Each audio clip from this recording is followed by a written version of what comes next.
Okay. So, welcome. This is my second philosophy interview video, and I am super excited to have my beautiful friend Madelyn here with me today. Madelyn, didn't you study biology in school? Chemistry. Chemistry, that's right. With a minor in physics. With a minor in physics. Well, there's our connection right there, is the physics. So, just want to welcome my beautiful friend Madelyn, and today we are going to be discussing whatever comes up, but I think we're going to start with, I think we have some rough outlines about talking about time and consciousness, and I can't wait to get started. Yeah. So, I find time to be probably the most fascinating philosophical and scientific subject.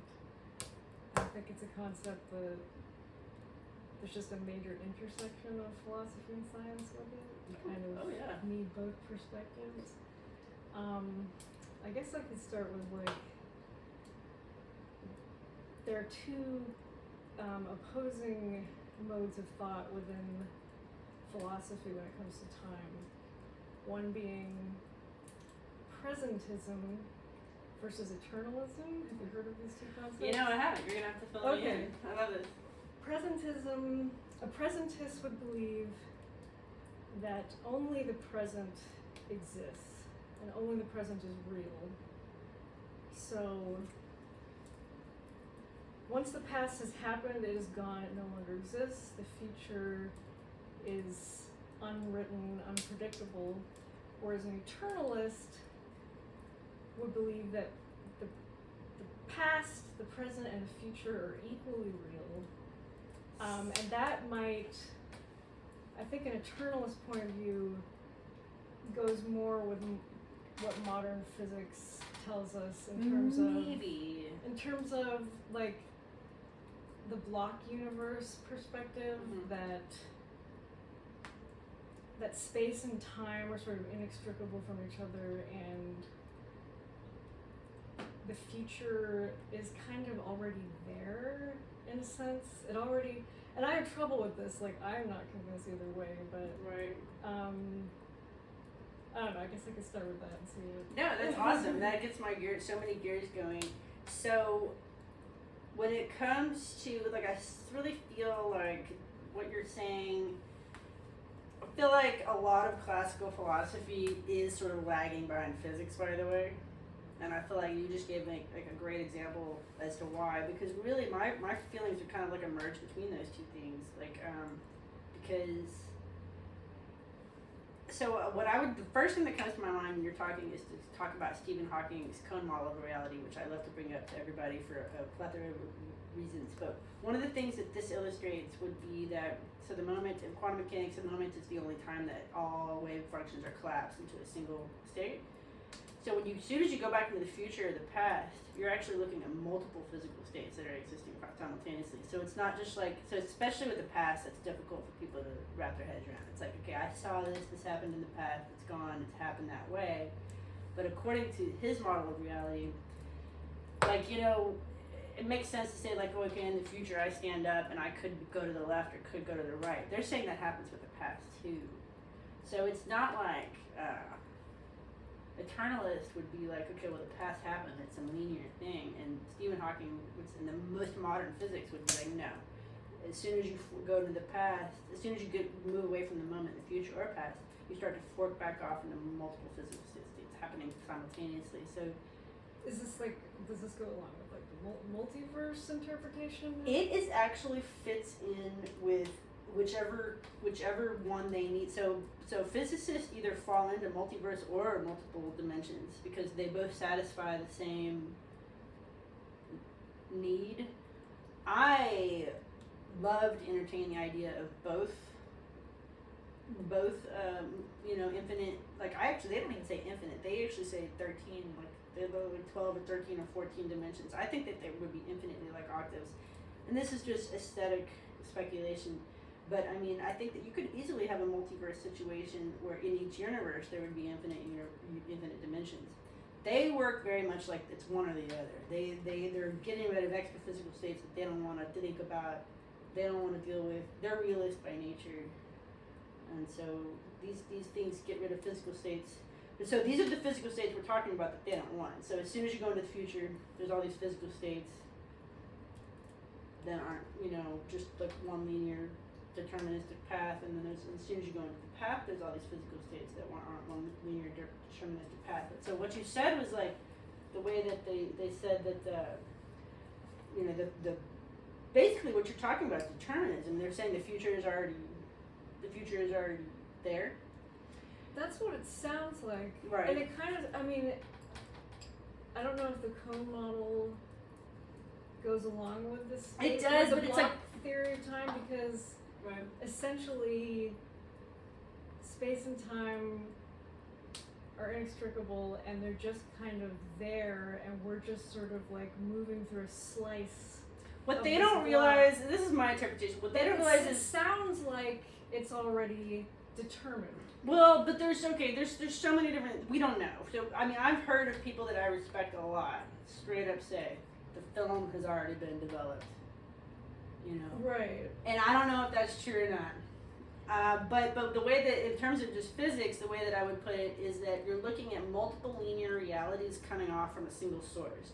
So it's like a version of determinism. So it's like with determinism, it's like a set path, but with Stephen Hawking's thing, whatever you decide in this moment will determine a set of possibilities that all fork out from it. So it's like if you choose this, And then one you can interpretation is that each of those possibilities actually happens in a separate universe, and maybe Yes. another interpretation is Yes. that only one of them happens. Well, the other interpretation is that they're happening in other sets of dimensions that we're not perceiving. So there's Right. multiverse physicists, and then there's the extra dimension. or just the possibly infinite dimension. So I feel within like the that's same universe. yes. Interesting. Well, so that was actually something that I brought up to a physicist once, and the physicist was very quick to be like, he was French. He was like, he said that other physicists would never think of this, but I was like, I don't care. I was like, I just want to know if what I'm saying is possible. And he was like, yes, it's possible. And I was like, that's all I need. I'm happy now. But he didn't say like that's likely or anything. But he basically the idea that I presented to him was that dimensional walls. I mean, let's be really clear about when we talk about extra dimensions. We're not really talking about what other people think about when they think about extra dimensions. We're actually talking about dimensional walls that are just different sizes. And so Are we talking about spatial dimensions? So what it is basically And walls. for some reason, we only have access to 3. So the rest three are dimensions. walled off somewhere. So the way that walls work are more like harmonics in different places. Interesting. You're not looking at you're looking like, oh, you're in another dimension. It's not somewhere else. You're actually your quantum constitution is breaking up between billions and billions of tiny little walls. So if I hide behind a wall, you won't see me anymore. The physical states that we're not experiencing in the immediate future and past are basically us, like physical states that are waiting to happen behind all these tiny little walls. And so it's not like you're somewhere else. That's the thing about all this. Multiverse theory and dimensional theory both. It's all superimposed on top of one another. Everybody's like, oh, this is in a place far away. No, it's all right here. Right. Yeah, it's all superimposed physical states that we can't see, which is why it's like I almost liken consciousness as to a series of filters, because if you remove all those filters, according to Stephen Hawking and other physicists, everything is just happening everywhere at the same time. So that we can kind of get into the question of whether we think time is real or illusory, which is like a big question.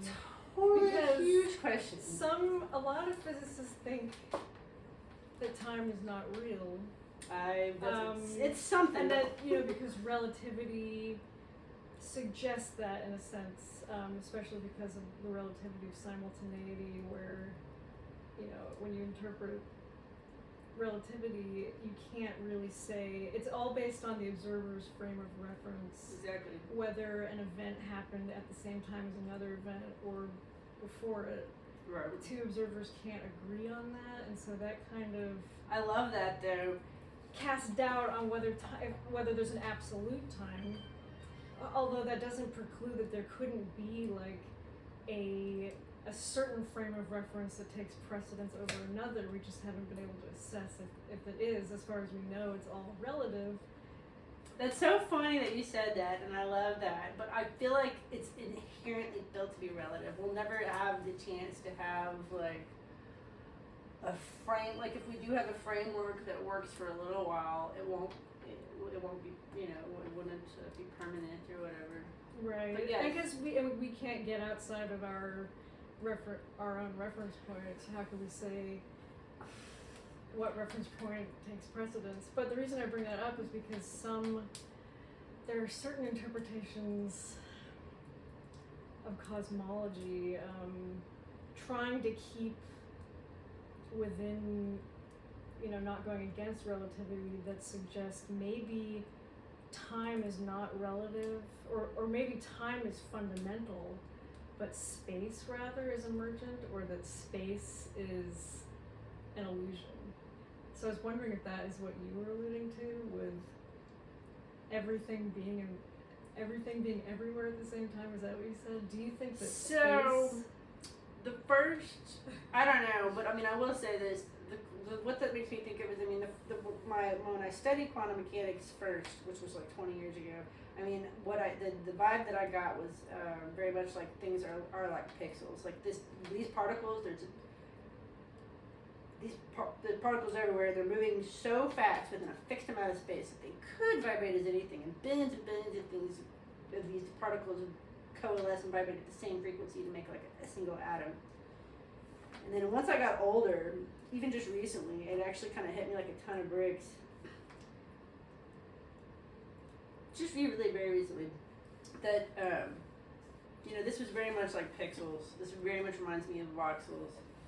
But then it hit me that there's probably just one particle, and it's moving so fast that it's pretending to be all these other particles. It's pretending to be infinite particles. Just one particle. I think there's just one particle. So not even just that, like every electron is one electron. I'm thinking this is one fucking particle, and and I get this.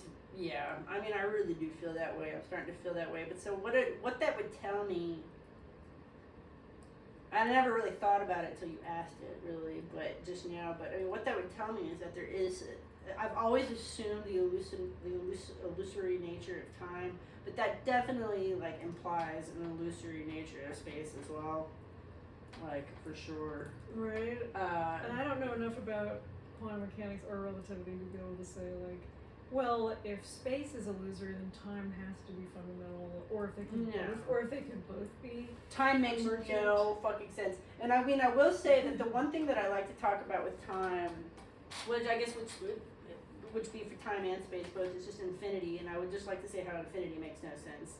And I think I've said this before. Infinite time or infinite either space one. or both? Either one. Well, I mean, I guess the way that I describe it though is with space though, but if you think of there just being one thing, right? The main argument is if you think of there just being one thing, it literally makes no sense because there can't be one thing without there being something outside of it. But if you think of there being more than one thing, that makes no sense because if there's something outside of it, then there's this infinite regressive. Like you can't ever not have something outside of whatever it is you're looking at. So you can't have both, and so just instantly it just doesn't make sense, any of it. You know, just infinity just doesn't make sense because you can't, like I said, I know I'm just saying the same thing over again, but you can't have one because you can't have one without something outside of it, and then you can't have many because if you have many, it instantly implies infinity, and so it's just both of it just doesn't make sense. We're just not built to understand, but I mean it's super exciting to think about though. I feel like so basically what we have is that space. We have proof that space makes no sense and that time makes no sense. Right. Yeah. I mean, if time were infinite, would that imply that? Because it seems, at least from our perspective, that each moment in time is unique. We can't ever have the exact same That's conditions true. and state of the universe. Maybe in infinity, but in infinity, would that imply maybe. that everything would happen in an infinite number of times? Yeah, no, that's a lot. Or that's a good question. You know, what do you think? Even if it's not infinite, what do you think is going to happen to the universe as time goes on? Do you think that we are just following the second law of thermodynamics in terms of entropy, increasing to the point where we will reach an equilibrium where time no longer makes sense? Because there's just literally nothing happening to differentiate one moment from another. Probably, and honestly, and that it's really interesting that you say that, because those are probably the moments that, in the brilliance that we can't understand between our minds and manifestation, we probably created like all these weird simulations or whatever that we're fucking experiencing, and it probably just goes on like that fucking forever. I don't know, who knows? But that's a super interesting thought, I mean, some physicists think. I think that the consensus is that time began with the Big Bang, right? So we're actually in a very early part of this universe because it's only 13 point however many billion years old. But some people posit that that's not when time began, and that the universe just expands and then contracts and bounces, and it just does this over and over again. We don't fucking get it, that's for sure. Because as soon as you say a universe, to me that instantly applies something outside of it. So that's already language, like it doesn't even work. But like I understand what you're saying. Did I say a universe? No, no, I'm with you though. Like, 'cause it doesn't make sense. Like I used to think about the Big Bang, and I used to use it as just an example of explaining how I thought that all universes actually had a slight. So I had this theory for a while that the multiverse actually had time delays between each universe, like really meant like super fractional ones, but that there were enough to where it would add up over a long period of time. So like basically the Big Bang, a good way of describing it is like the Big Bang is happening every single second. Nanosecond. Yeah. It's happening over and over and over and over again, and that is each one is its own universe. And so parallel universes are technically would be like ever so slightly different in time. And so does that mean that the number of them is increasing, or they're just an infinite number of them? Well, that would just be the multiverse, because within each universe you could have the infinite dimensions too, right? Right. Yeah, so yeah, this like compounds the idea of there's no such thing as objective reality. I feel like we're having the best conversation, by the way. Should we make sure that we've got all this recorded? Yeah. Dude, this is fun. We just came right out the bat with like the coolest shit. So, okay.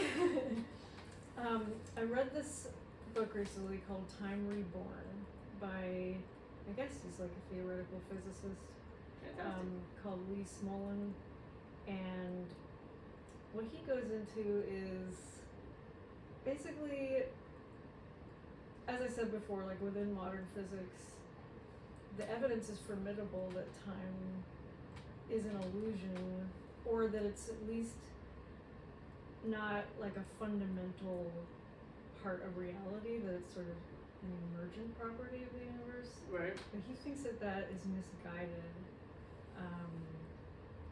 He thinks that there are different ways to interpret things such that time could be fundamental. Like within the Newtonian paradigm, like within classical mechanics, it's kind of a view of reality that's timeless, because as long as you know the initial conditions and you know the laws, and the way that we look at the laws of physics, we generally think of them as being unchanging and timeless. If you know the initial conditions and the laws, you can predict exactly, if you know everything, where the future is going to end up. And he's suggesting the possibility that the laws of physics themselves may be emergent and changing, evolving with time, and that time is fundamental. I'm curious if you ever heard that. Well, I mean, those are putting so many things together at once. I'm not, because like the time being fundamental might be separate from the first thing you said. I'm not sure, but some of you just said a lot. Like, I know, there's a lot to it. So tell me again what you were saying before you added that thing on that time besides the thing that time might be emergent, that right before that. I'm trying to remember. It's okay. That the laws of physics themselves Right. might actually be evolving with time. I do think that that's true. They may be emergent Okay, yes. and not timeless and unchanging. Yes. Yes, so without doing this, I actually have thought that quite a bit. Which would suggest that time is real and that it is that everything in the universe, including the laws, are not necessarily flowing and is an evolutionary process. Not necessarily. with the era of Time might be a measurement of space at its very fundamentalist. There's still ways that like we don't understand. Like they might just be like shades of space. We really don't understand I really don't understand time, but I kind of like, I feel like I'm one of those people who's like a presentist, but it doesn't fit. That's not enough, and it doesn't make sense on its own. But like what you were talking about earlier, but that the only the idea- present exists. so That and presentist does not think that the future exists. it's not enough on its So I own. don't know if to that me. goes along with the block It's not a. universe. Well, I guess I have a question about that too. But in terms of what this guy is saying, so, and this is probably, this is not what a physicist is going to want to hear. What I'm about to say is very much like a poetic, aesthetic thing to say. But what I notice is the same thing that, like, there's this famous Albert Einstein quote, and I can't remember exactly what it is. But Albert Einstein noticed the same fucking thing that I noticed. When we start talking about shit in territories where other human input isn't necessary for the formation of an event, we start creating things that, like, we started talking, like, almost all theoretical physics is literally discussed in theory first, and then, like, 5 or 10 years later, we fucking discover it. Einstein noticed this. I mean, who's to say that we aren't creating these things as we're discussing them? Because that is at its very root what I gathered from Native American mythology is that when you talk about things, they appear. That definitely brings up the problem of consciousness. Well, yes, of And course. Literally everything. But to talk about what that guy was saying. Everything that we study, including. But what that guy is saying is like, so experience- physics our will experience change. of time passing. Literally everything is from our perspective of consciousness, and we can't get outside of that. Right. Well, so so first of all, so show me this. So that guy is saying that like physics changes. Yes, physics would change as consciousness changes. Physics might not be the same when consciousness had the fucking capability of amoeba versus what we have the capability of imagining now. Sure, what we were imagining at the beginning of consciousness, we were imagining food. And that's it, and those were our limits. But as soon as we can conceive of this passage of time, that it's flowing, and that we have memories of the past, but we don't have memories of the future. Like, do you think that? Because this is another thing that's a problem for me, and I need to read a lot more to get different people's perspectives. But we can't. I don't feel like we reconciled our experience, our subjective experience of the flow of time, which Bergson calls duration, with scientific clock time. The scientific clock time is sort of like a series of discrete moments. Still depends on altitude. Fucking scientific clock time depends on literal altitude. Right, and it's it's relative. But how do we reconcile that with how we experience time flowing as this continuous? You can't because two different people can sit there next to each other, and for one person, the same 5 minutes would be like an eternity, and for the other person, the same 5 minutes could go like that. And that's how different time can be for two different people sitting. Which some people would say, oh, well, that's just, psychology and neurobiology, but there actually is time, and you just, but. Right. you know, is there Is the person that's is there which one looks younger? No, I'm kidding. like, is there a clock? I mean, this is a question, I don't know the fucking answer for this, but is there actually an absolute time? You know, I mean, I think Newton thought that. There's a time, it's the same for everyone, it's the universal clock time. My instinct says fucking Einstein no. says no, it's all relative. It's just like So my instinct just says no. I mean, I guess my instinct is saying the same thing that Einstein said, because my instinct is like, no fucking way, because time is different everywhere you measure it, everywhere. Right. And the faster you go, you know, there's a whole Heisenberg uncertainty principle. If you go fast enough, you literally can't measure, you know, location and speed at the same time. So if it's different for everyone, and if it's relative, can it be can it be real? Exactly. Can it be fundamental? Well, no, it can be. It's real, but it can't be like quantifiable. Is it objectively? Yeah, flowing? it can't be like objectively quantifiable. No, I would say maybe no. just not from our perspective. It's probably like a gate that we just. It's probably like it's like a gate to keep us from. Somebody said. I don't remember where I heard this, and it made sense at the moment. I don't know if it's really. It's kind of too simple right now, but somebody said once that time is just to keep us from perceiving that everything is happening at once, but it's like spaces everything out. But that still doesn't really tell us what it is. I mean, what we're experiencing.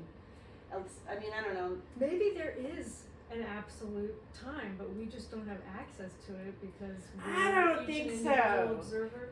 I don't think so. Absolutely. Why does it appear? Why is it that, like, we can move backward, forward, up and down in space, but time only flows in one direction? There's an arrow of time. No, none of that. I don't. Yeah, no. I no, feel but like there is. No. Especially when you look at the second law of thermodynamics, the entropy of the universe is increasing. Entropy is an interesting thing. I think, you know, entropy could be this weird thing where we attributed time to it to explain it. But maybe it's just this thing that's like independent of time. Maybe entropy would happen even if time stood still, like the cell degeneration. I mean, maybe it's all like. It seems like, I mean, it's interesting how entropy is not, it doesn't seem like the universe is trying to reach equilibrium, at least like within our corner of the universe. It seems like things are just getting more ordered and forming more complexity. That's interesting. You know, it's funny you say that. So, I mean, that's what makes sense from a scientific perspective, and I think that makes sense in terms of like, you know, there was an initial Big Bang something, and like all these reactions are creating order. But like I still feel like there is some sort of this is coming out of nowhere. But I mean, just to put this in there in the ring, like I feel like there's a element of spontaneity involved in manifestation of reality that we can't quite put our fingers on. Like I used to kind of feel like reality manifestation was very like based on consciousness, and then as I got older I realized that consciousness definitely has a role in it, but I feel like cause and effect has a big role in it too. And then I realized that honestly every now and again something just happens that makes no fucking sense. So there's probably like divine spontaneity as well, or like human spontaneity. So really it's kind of like a conglomeration of like all those things together. By spontaneity do you mean like real novelty? I one time that is not predictable. It's not predictable. If you knew the initial conditions of the universe. Let's talk about this. So I had a quasi-guru once tell me that the only thing that's real in the world is what's spontaneous. And this brings me to this whole idea of reality manifestation. There's a distinction between how you manifest reality. So if let's say reality manifestation is like a democratic process where everybody's consciousness is involved, whether you're like a bot or a person or whatever, there's clearly a lot of expectation involved in what happens. We're regurgitating a lot of like past experiences. So the idea is that there's two sides of the moment. There's people who are like facing the future and manifesting things that have never happened before, and then like most of the time, even those people for the most of the time are facing the past and sort of regurgitating what's happening from the past. Where did I Okay, no, that's good. Let me give me a second to get my thought back. So, but you were saying, I was talking about. You brought up spontaneity, and I was like, does that mean Spontaneity. that there is Those are the- novelty? okay. so Is the there people, novelty? Is there unpredictable? Are there unpredictable events? the people who Because are if time creating is the not real. spontaneity are the ones that are facing, that are not regurgitating image. So most of what I think is manifesting. So I'm not sure exactly, but I do feel like there is something to reality manifestation, and that consciousness, has all this power over the collapse of the wave function. Typically, nobody's like pushing the edge here. We think typically what we are is we're regurgitating images of the past. But so spontaneity are the creative forces who, for just moments in time, are not regurgitating moments of, but not regurgitating or whatever, reflecting. When you say regurgitating, Not regurgitating, but reflecting, past, reflecting the past. do you mean following Expectations. following a predictable path? What did I see here yesterday? What do I In time? expect? What do I expect to see tomorrow? Little things like just cause and effect. Like we're like, so what I used to actually call cause and effect, along with just lack of creativity and imagination, causes what I call like predeterministic sludge. So what that means, it's not even predeterministic sludge. It's deterministic sludge. It's what's the sludge that was like everything that we're bound to, and it's like no matter if we want to reach over here, there's this fucking like you can't do what you have to fucking like there's a left and a right from here, and then from there's a left and a right. And is that because you think it's predetermined, or there's I just think this that it's just force? it's a sludge of just cause and effect and just what we expect and what our limitations on ourselves and everything. But that's the thing is what's so cool about spontaneity is and I feel like it's absolutely true. There is spontaneity where all of a sudden the impossible. Do you think spontaneity can only come from conscious beings with will? I only think there's one fucking thing. So yeah, I mean it's coming from a conscious being.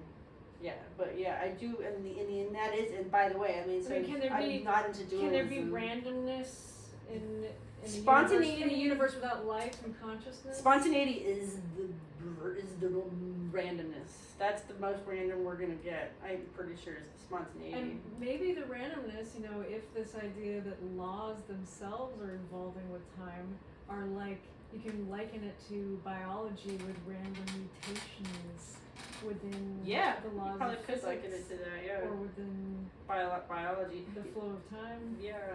Well, and the time, that's a whole other thing, because I mean, so whenever I talk about infinity not making sense, it's funny because you really made it clear to me today in a way I hadn't seen it since. Like I always use examples that have to do with space and spatial examples. I don't really use time examples, but I mean, time is so malleable that it just seems like almost the first thing to go in my head is the thing that can't possibly be real. I feel like entropy is more real than time, and that we just frame it like, oh, well, this must be because there's been some, I feel like patterns. Time is built into the way that we define it. Well, so we build this time around these patterns that we perceive, right? Mm-hmm. Day and night and whatever. I mean, I don't know.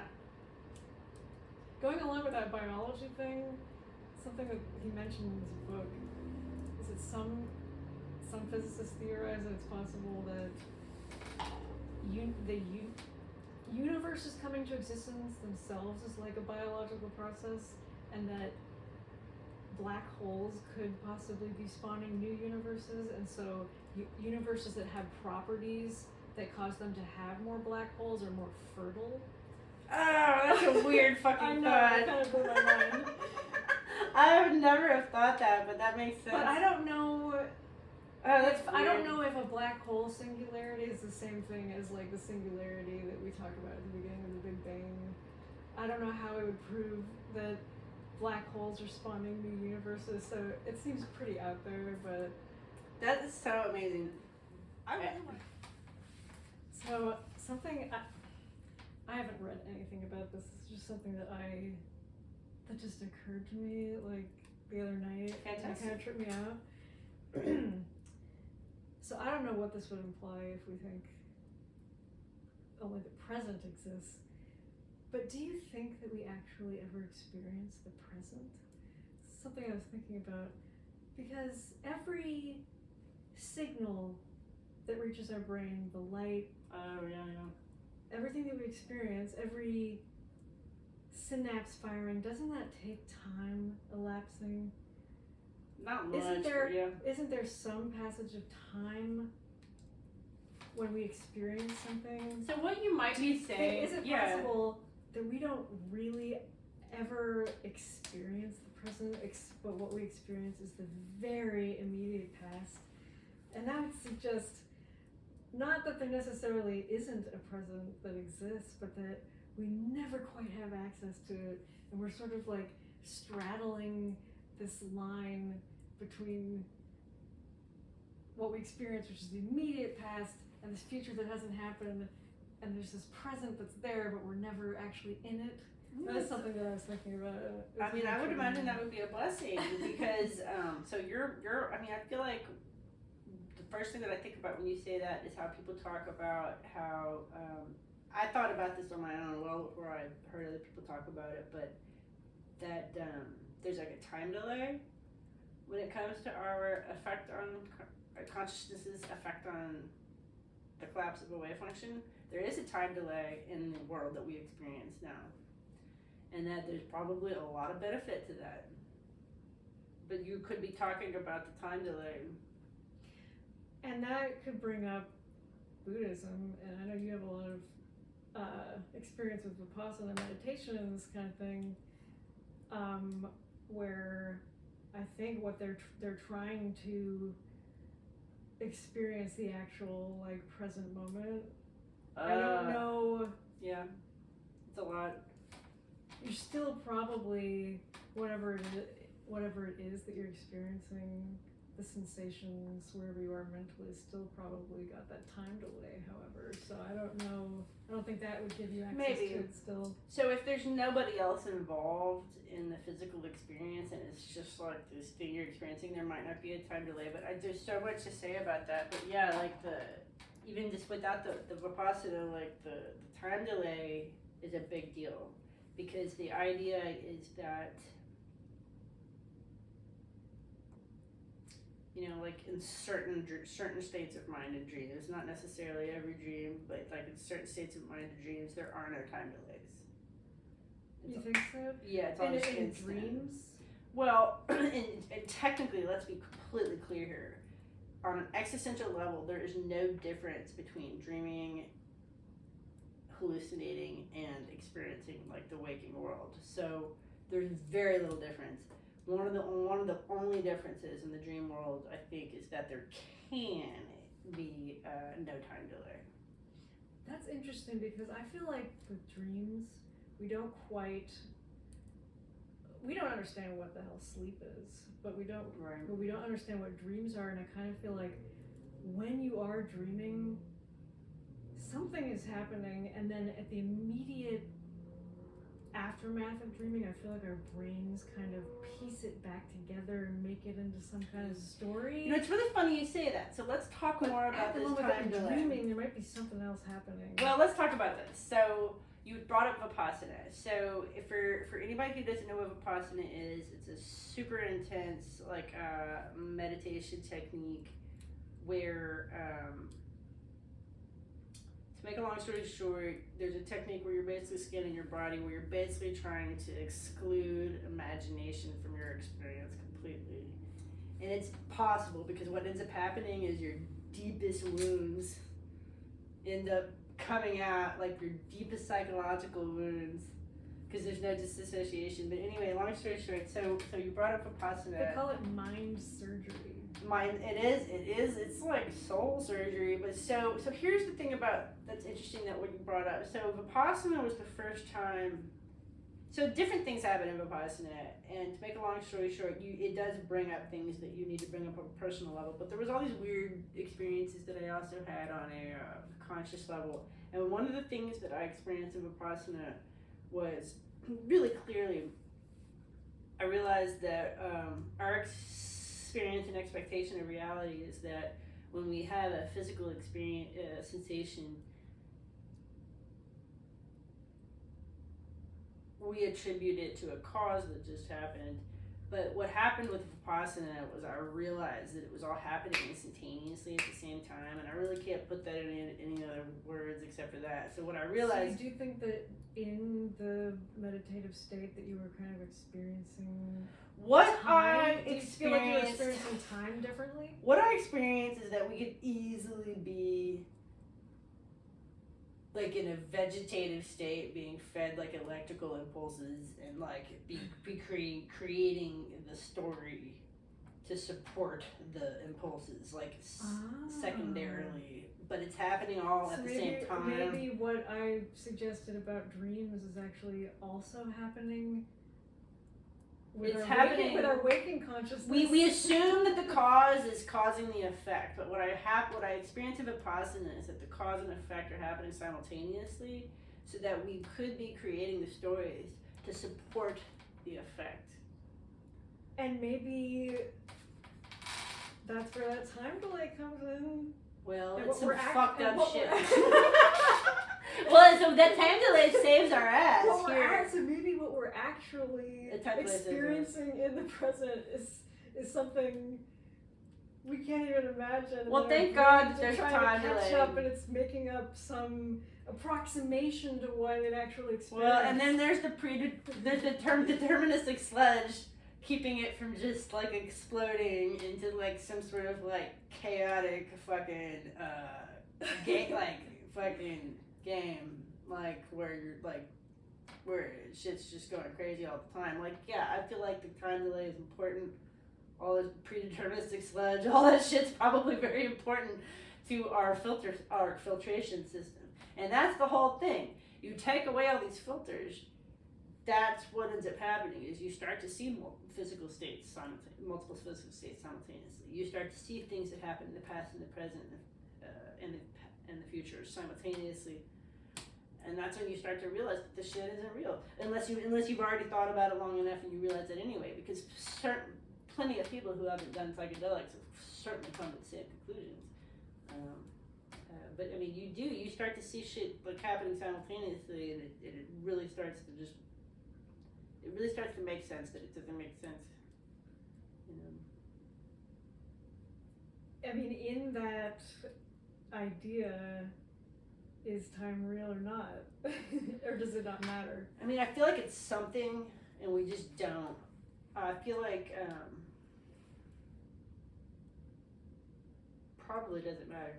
But it's funny. Does the future already exist? Like, that's such a big... So the way that question. Stephen Hawking would say is that like there's a set of futures that exist, depending on what we choose now to accommodate. So it's like they're all predictable. So it's like here's the collapse of a wave function. So whatever we choose now will like it'll shift this way or it'll shift this way, but it'll still be this cone of predictable set. But the further you get away from the moment, the more it forks back off to infinity. So the further you get away, like if you're forever away, it's just this forever set. So the closer you are to the moment, the more predictable it is, obviously. But it's like all about probabilities and are there a finite set of possibilities? According to that, yes. But the further you get away, like if you go off into infinity, no. The further you get off into the moment, it's a cone. So right. And it just progresses and the further you get off of time, whatever the fuck that is. And really time is just a separation at that point from the collapse of the wave function. Whatever the fuck that means. Honestly, right? Because the collapse of the wave function is a very special moment in time and space. Right. Because supposedly as soon as you venture off in time or space, either one, there's multiple physical states happening simultaneously. It just looks like some sort of tracer hell or whatever, I don't know. But you can't really perceive and live life that way. So here we are in this special place where you can see and you can differentiate things and you can, make decisions and supposedly, I don't know. But yeah, I think it's incredibly crazy. If you think about it, honestly, you've actually made me think about time more than I have about space, I think, today. But like, the more you move away from the moment, the more time and space both don't make any sense at all, because you have all these multiple states existing simultaneously. Within that perspective, that sounds like there was a beginning of time. So I don't know. I mean, I believe that our perception of time is incredibly human, and Right, I exactly. feel like I think our perception of literally everything, all of the objective laws of physics that we're trying to measure, are human. Yeah, like I mean, if there is like a god or like some sort of higher being, they probably, whatever it is, does not have these limitations that we have. You know, so it's experiencing like something completely different than what we're experiencing. But like, that's another thing about this book, where he was suggesting that perhaps there's different types of consciousness. Perhaps time is fundamental. Even the laws of physics evolve in time. Yes, but he said, I think there's a problem with that, in that, and I don't know, he might have been invoking Leibniz's principle of sufficient reason, that there has to be like a reason behind everything that's explainable. No, there doesn't have to be a reason. Well, I mean a reason in terms of like scientifically. No. That would necessitate there being like a meta law that governs how the laws evolve. And that kind of seems like it's just going to go on and on. How do you get around that? How do you explain the meta law and it being timeless? People who need sets of parameters and like for things to follow crack me up, because like all you have to see is the way like a river works and like erosion works to realize that things change. You know, you can't have like a set parameters that's gonna like last like for any protracted period of time, you know, and like. But I mean, I think that this was like, in suggesting that laws could evolve, it's like a problem within science and within the current paradigm that the laws could just be evolving in some completely random way that isn't explainable by some other principle. I'm with you. No, so one of my favorite things about... Which makes it seem like, well, then if you know how that law works, then couldn't you predict how the laws will evolve? No, I mean, there's some spontaneity. This reminds me of the Herman... this reminds me of... I remember when I was studying existentialism in college, I read... And this was not an assigned reading at all, not by a long shot, but I read Herman Hesse's Glass Bead Game. And it's funny because this guy had nothing to do with existentialism, but I ended up relating it so much to what I was studying, because existentialism was all about like the world. The idea I got was like the world makes no fucking sense. If you try to make sense of it, you're gonna get sick, and it's not gonna make any sense, and you need to just stop Keep talking. trying to make sense out of stuff that doesn't make sense.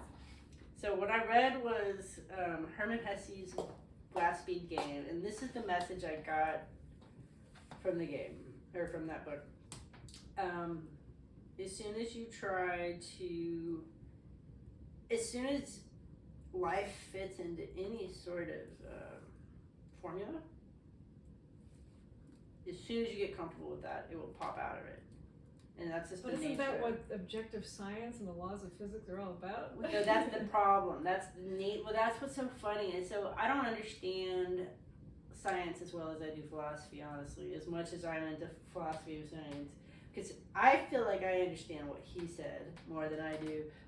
Scientists are so obsessed with sticking to a certain number of rules. What Herman Hesse was saying was that as soon as you adhere to a certain amount of rules, life will just pop out of that formulation. It will grow and somehow evolve past that formulation of it. You know, and that's kind of how science progresses. You know, there will be a new paradigm. It will somehow, what we know from the current paradigm will somehow carry over, but some of the conclusions that we come to will people out of the water. It's funny you say that because some of the people who have fought so hard, you're just breaking out so many like psychological things. So many people fought so hard for the new paradigms will get so stuck on what they fought for that they'll be resistant to like the new paradigms. Right. You know, but I mean it's true that I feel like this shit is fucking. I feel like it does pop. Life does pop out of our formulations of it. As soon as we think we have things figured out, we get shown that we don't have it figured out. You know.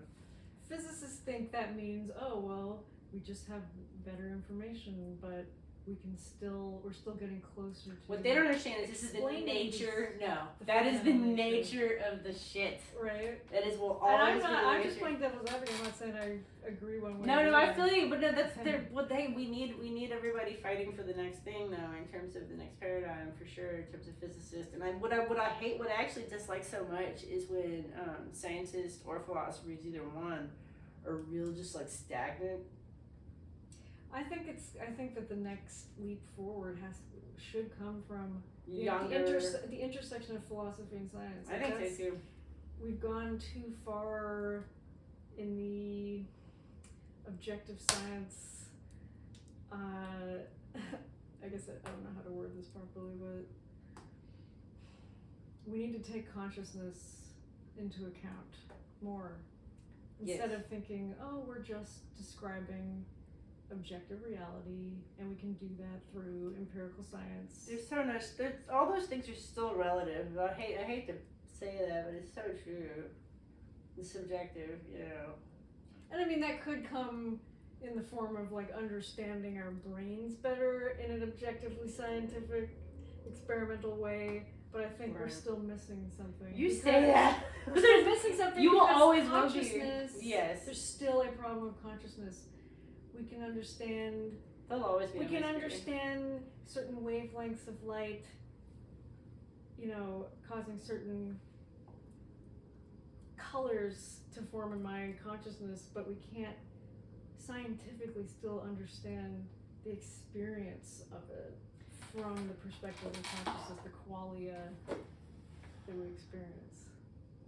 Yeah. I mean, and that goes all the way to quantum mechanics, which, by the way, doesn't actually tell us anything about what's physically happening on the quantum mechanical level. No, in fact, it's very abstracted. All it is statistical probabilities of outcomes. It's a very abstracted reality to actually think about quantum mechanics, but I mean, I think it's an important balance. I mean, if you don't question anything, that's not balanced. But you can't just live in the world of quantum mechanics either. It's not. We don't even understand. It doesn't tell us anything about what's actually happening. It's just probabilities. It tells us a whole lot about probabilities about what's not happening. Experiments. It tells us all the stuff that we're not perceiving. Yeah, well, one of the things that actually I'll mention this real quick because I know we've been going on forever. We're probably in, but like I will say this: one of the things that and I haven't thought about this in ages, but one of the things that I used to justify my interest in quantum mechanics was that I thought that it might justify some sort of scientific or philosophical real exploration of intuition. I thought that all of these ideas of sensing all of these physical states that could be about to happen in 1 second from now, or sensing all of these physical states that could happen 2 seconds from now, or 2 minutes or 2 hours, or if you're really in tune, physical states that might happen in 2 days, or if you're really, really, really in tune, physical states that might happen in 2 years. So I was always really interested in is there something real to the intuition that could be sort of tied into quantum mechanics? I've always thought of intuition as like a subconscious form of pattern recognition. Me too, but maybe there's something else to it, to where people are actually able to see physical states that are more probable, that are. You think that you think it's beyond a prediction of the future, but actually somehow accessing the future before it happens? Well, but that's the thing. So what these probabilities are, technically, if you believe in multiverse, they all happen. Okay, all of them. In different universes. So intuition is just sort of tuning into which one might happen in this one or something like that. I'm not sure, but that was like my initial interest, which hasn't really come up in ages and bubbled up in ages. But it's cool that it's bubbling up now. But yeah, I find the prospect of like a scientific exploration of intuition. I find it horrifying. Do you find it horrifying the idea that there are an infinite, not even an infinite, but just every possibility of you? No, I don't. I mean, it's what that means. My mind tends to go toward the. Let me tell you where I think actually. I think I've actually thought that there's a chance that it explains entropy, because the older you get, the more universes you dive in. And I think it might like suck shit out of you in some sort of weird way that you don't understand. So if you see, is it you? Is there something that it makes it fundamentally it's you across each universe? I don't know. That's a great question. There's a lot of philosophers who haven't really touched on that. I don't think I'm me. Let's talk about that. Let's talk about that. Are you conscious in all of these different physical states? That is a fantastic question. How conscious are we? Are there levels? Are there certain certain universes where we are more conscious than others? Are there other universes where we're just fucking empty robots? Are there other universes where all of our consciousness is sort of like focused in on one? Like, these are big questions, you know? Definitely, and they're important questions.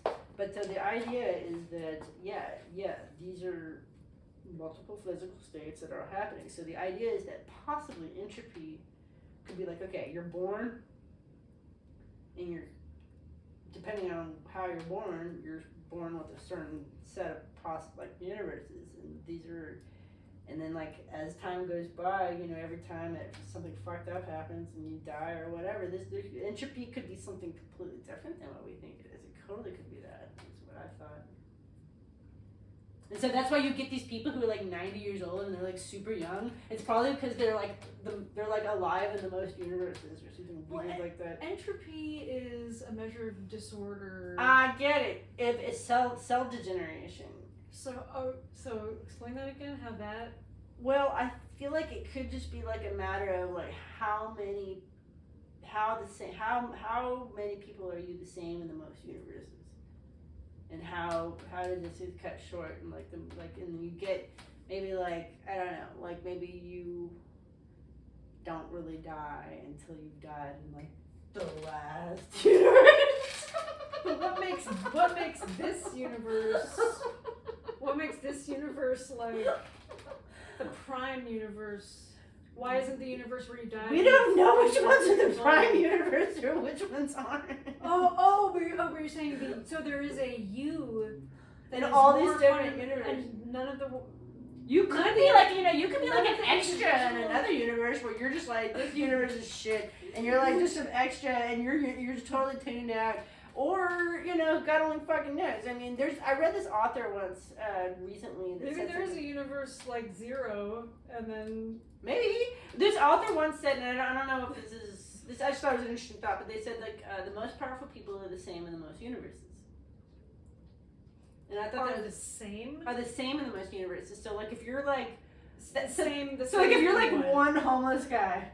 And you're the same in like all universes, you're like more powerful. When you say the same, what do you mean by the same? I mean like the way it was interpretable, because it was an interpretable statement. So my interpretation was, you know, the same. Like if you're like the same in the most universes, that you're more powerful. Like whereas like some people are like the same. Some people are dead in some universes and alive in others. Some people have kids in one universes and not kids. It gets pretty fucking complicated. Large macroscopic level. But if you're like the same in all universes, yeah, we're talking about huge fucking differences. Every time some bullshit's happened to you, one atom is out of place, you're not the same. Well, I'm not even talking about that. That is, I totally hear what you're saying, but I'm talking more about like the decisions that we make that split universes. Because decisions are the things that really are the difference between Schrodinger's cat. Am I going this way or am I going this way? But on the quantum level, that goes down to one electron going in a different direction. Well, kind of. Well, but the pixel sense, it's like you're going this way versus you're going this way. I mean, I'm assuming literally one electron being in a different energy state. Maybe. Maybe. But that's the thing. Is like how many universes are you Madelyn moving to New Mexico or whatever? Or Right. like how many universes am I here doing this and just childless and like single, like, or like that? And I thought that was a really interesting thought. I really did, and I'm not saying that it's true or not, but I thought that it was a super interesting thought. Like, 'cause like the more scattered you are across the most universes, like the more your power is sort of scattered. Whereas like if you're the same and the more, not that anybody, like basically what I'm gathering from this is it's impossible to be the same person in all universes. But if you could be, you'd be like a monk who sat in a cave your whole life. You couldn't even, it's impossible. But like if you were, like that'd be like the most powerful person in the fucking universe. I feel like that idea is kind of like trying to take quantum mechanics and apply it to like a macroscopic level. It's like just a a human thought. level. No, but maybe it's true on like a more on like a quantum level. You know? Power and what? But then yeah, I don't know. I would what say that the was same would be. So, I mean, I feel like the way that it's been explained to me is that the typical human being, every time we make a fucking decision, we create a new universe. I think I'm not sure that that's true, but I think that's very possible. We could go down a new rabbit hole. Do you think that we actually make decisions? That's the thing is I do. So here's the thing is I do think that free will is incredibly debatable, but I do think that I do think that we can make decisions, but when we make decisions, like I think each universe might actually be predetermined. But that's the fucking twist is that every time we make a decision that would make a different universe, it literally creates a different universe. I really do think that there's a chance that that's true. And so... And that's only happening on the level of conscious beings enacting their will upon... physicists debate about this, but I think it's pretty obvious that anything that's consciousness could do this. Like, I don't think it matters whether it's a bug or a person or fucking anything, but like, there are physicists who or actually even debate... unconscious. Yeah. Random things, all you have to do, so I feel like we're all the same. At the end of the day, I feel like consciousness is consciousness on a fundamental level, and everything we're experiencing is like filters and stuff. Oh shit. It's going. Cool. It's like ASMR. It is. Fire crackling. Yeah, it is. Totally. It's so relaxing. I didn't think about it like that, but you're right. I used to be a pyromaniac. Anyway, when I was little bit. So, yeah, what were you going to say? Well, I think what I was going to bring up, and I could be wrong about the definition, but I think there's this, because you were talking about something to do with consciousness. I can't remember where you were going, but panpsychism, I think, is this idea of consciousness itself being kind of the fundamental part of reality. Yes. Okay, But I can't remember what you were talking about, so... That brought that up? Yeah. I've never actually heard of panpsycho. I've never heard of that before, but I mean, so I mean, that thing that we were talking about where, like, I started to think that everything was just one particle. I can't remember the person who came up with the idea of the God particle, but I haven't really looked that much into it. Higgs boson. Yeah, but that might have been it. But it struck me so aesthetically and fundamentally. I didn't research a lot into it, but it just made so much sense to me. That these infinite number of particles. What is there supposed to be? Just like if they're all pixels, what is there? Just some infinite screen? I don't know. Whatever. Infinity makes no sense.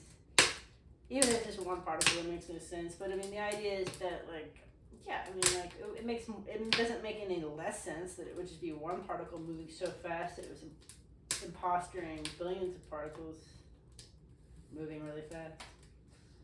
So I think with panpsychism, the idea is that, I mean, generally we think, of course, there's all these questions about what's fundamental. Is space fundamental or is it emergent? Is time fundamental or is it emergent? I think that this, if I'm getting the definition correct, is that consciousness, because we generally think of consciousness as being emergent. We think when the universe first began, there was not consciousness emerged over time. But I think with panpsychism, it's like, no, maybe consciousness is fundamental. Yes. Okay. Yes. I would say that that might be something that I am without realizing it. Okay. So Perhaps. there is consciousness in inanimate objects. There's consciousness everywhere. So, well, the thing about that is that I would say really definitely says that that's true, because we're all, those pixels I was talking about, those pixels are the same pixels, whether they make up a rock or a fucking human brain. They're fixed. This is one thing that most Is this something within like a certain interpretation of string theory? It is, but so the way that this works is that these things are fixed. They don't go with you. They're fixed within a certain amount of space. So in this theory, A quantum space. in this like quantum, theory, like super small. space is fixed and unmoving relative to anything. Well, I don't know if they're fixed in terms of where they go, but they're fixed in terms of the particles are vibrating at like some sort of fucking ungodly speed to where they could collapse as anything. And as far as theoretics go so far, that's why I'm saying I think it's just one.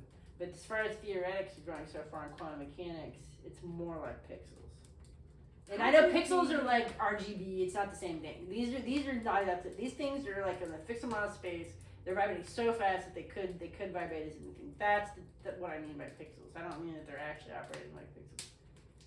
See, now that brings. But it's like the screen when we see a TV and there's this image that comes across the screen. That's the way that these pixels work. So the pixels that are making my hand right now, and I love to say this, and I say this at every opportunity I can. This Pixels sounds that are making my hand. like simulation theory. No. Maybe, but so the pixels that are making my hand right now, as soon as I stop, put my hand down, they don't come with me. They begin They making now air. become nitrogen. And and the pixels that were nitrogen and oxygen are slow. Like they become now I've made them with my consciousness. They are now vibrating into my hand. But explain how you get from that to there's only one particle. I don't know exactly, but this doesn't not make sense. And if these things are all vibrating so fast, what is there just like some infinite space of just pixels? And I don't know. That makes just as much sense as there being one to me. That's the whole thing. We're coming back before. Like, is there one or is there many? Neither one makes sense. I remember you bring up Wheeler before, which I don't know a lot about him, but I did read that he once said to Feynman, "I figured it all out. All electrons are the same electron." And I That's the one particle. That's the God particle. Yes, that's the God particle. But this has something to do with time, because like the electrons bounce backward and forward in time. And like the antiparticle to an electron is a positron, and that's somehow an electron moving backwards in time as a positron. I do not understand any of this, but I thought that was interesting that it has been posited that all electrons are one electron. It's funny that they say that, because if you look at the spatial geometry of what they're saying, it would be like a spiral as you're going through space. Am I wrong? Like if you're that same electron going through the same thing over and over again. I just have trouble understanding, okay, there are a lot of electrons in the universe at a lot of different energy levels doing a lot of different things. So the idea is that it's moving so fast that it's just doing everything at once. Yeah, no, I don't know, it's too much. I know. But is it moving, it's moving backward and forward in time? I don't know, this brings up Leibniz again, the identity of the indiscernibles, which is a principle. I know somebody who likes Leibniz. It's an ontological principle that if two things have you can't have two separate things that have identical properties. If they have identical properties, they're the same thing. They're in two different spots, though. If you're analyzing those two different things, right? Because I mean, electrons they're in different have space the same mass. They have the same. So that's the idea. Charge. If space is not real, if time is not real. So time. Okay, so time is a measurement of space. It's not real, and if space isn't real, then what are we measuring? Well, you know, what was the moment before the Big Bang? You know, was everything? You keep talking about the was- Big Bang. I think the Big Bang is more like a theoretical. Was model. everything in one place at the same time? Was everything one thing at that moment, at that singularity? Dude, I don't feel know. like it is so beyond our comprehension. Going back to the Big Bang, I don't know if I know enough about this to talk about it, but I think it's more of a measurement. I read something about I don't think some it's people think that rather than a Big Bang, it was sort of a big freeze, and this is kind of something to do with. I don't think there was a beginning. Something to do with the fact that all. If there was a beginning, what was before that? When you have all that energy, what that meant was that there was no need for there to be space. Well, sure, but what the fuck was before And that? the loss of energy is what caused space to happen. None of it makes sense. None of it. None of it. Absolutely 0% makes sense. Well, like I said, That's some, what I- some people think that the Big Bang was not the beginning of time. They think it's like the universe is just bouncing like this. Yeah, I would say for sure that's closer to the truth. But some people think that time began with the Big Bang. No, that's the most naive thought I've ever heard. Really? Because that's kind of the consensus in science. No, that's because people need a beginning. The first question that I asked But is these that, people also think time is illusory. Yeah, but listen to me. What So how was do you before the reconcile big, that? What was before the beginning? There, as soon But as you no, put it's a not. limit. It's a nonsensical question. So that's okay. This is the essence of me saying that if you say that there's one thing, that makes no sense. Because as soon as you say there's one thing, you're creating a boundary, and there's no such thing as boundaries that make sense. As soon as there's a boundary, there's something outside of it, and there's something outside of it, and there's something outside of it, and you create this regress. Einstein thinks if he still exists, that the universe is finite yet unbounded. It's okay. Well, that fucking So it makes sense. somehow sort of folds back in on itself. Yeah, but like he in like says a that, donut or something. and I get where he's going, and I really do. But as soon as you put a single fucking definition on it, it creates a situation where there has to be two instead of one. And I don't even understand how it works, but that's what's happening. And I mean, so he's doing something where he's creating like some sort of boundary or shape or something that's not fucking there. Whatever's going on is clearly beyond our comprehension. I mean, it's so That is fucked up. true. Well, that's the thing that you have to accept. But that's the thing also is one of the beautiful things is trying incessantly to make sense out of something that doesn't make sense, which is totally one of the most beautiful things about the human race. And I think I'm always saying, oh my god, I need to read more about this, I need to study more. But I think the more that you study, the more that you read, Sometimes the more you realize how much everything is up in the air. you're right.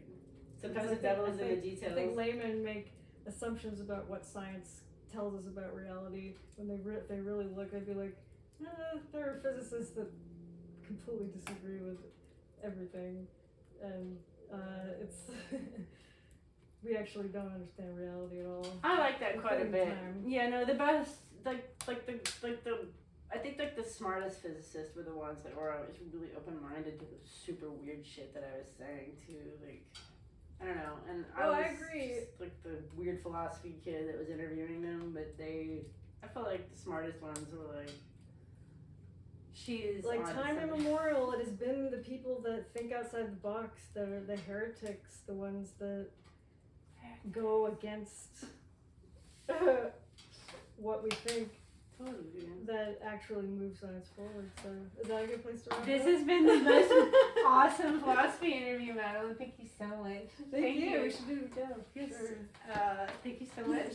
This has been my beautiful friend Madelyn, who is one of the most amazing artists and singers, and she's also the singer for Dry Season, and I just couldn't be more pleased about her being here with me today, and thank you so much for joining me.